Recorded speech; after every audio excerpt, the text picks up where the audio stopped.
நம்ம தூரம் தொலைவில் வெளிநாட்டில் இருக்க நம்ம சொந்த பந்தம்லாம் தாய்நாட்டில் இருக்குது அப்படின்னு பிரிஞ்சிருக்கிறதுங்கிறது வேற. பக்கத்து தெருவிலே இருப்பாங்க, ஒரே தெருவிலே இருப்பாங்க, ஒருத்தருக்கு ஒருத்தர் பேசி வருஷக்கணக்காக இருக்கும். கேட்டால் எங்கள் மாமன் தான், மச்சான் தான், பங்காளி தான், அங்காளி தான்வான். இப்படி மனசளவில் தூரமாக இருப்பாங்க. அதனால ஃபிசிக்கலாக பக்கத்தில் இருந்தாலும் அவங்க மனசில் தூரமாக இருப்பாங்க. இது மாதிரியான சூழ்நிலையை யார் சந்திக்க வேண்டி வரும்? ஏன்னா சொந்தக்காரன் பெரிய கோடீஸ்வரனாக இருப்பேன், பெரிய பாப்புலரான ஆளுகளாக இருப்பாங்க, ஆனால் ஹெல்ப் ஒன்றும் இருக்காது.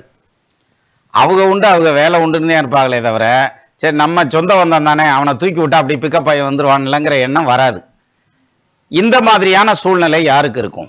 அதாவது மனதளவில் சொந்த பந்தங்களை விட்டு பிரிஞ்சிருக்கக்கூடிய சூழல் அப்படின்னு எடுத்துட்டா, சனி, ராகு, கேது, செவ்வாய், இந்த மாதிரியான இந்த பாவ கிரகங்கள் இருக்கு இல்லையா, இந்த பாவ கிரகங்கள் உங்க லக்னத்துக்கு 9ஆம் இடத்துலையோ 5ஆம் இடத்துலையோ இருந்தா, அவர் ஆட்சியா இருந்தா விட்டுருங்க, ஆட்சி இல்லாம 9லயோ 5லயோ இருந்தா நிச்சயமா அவங்களுக்கு சொந்த பந்தம் தூரத்துல தான் இருக்கும்.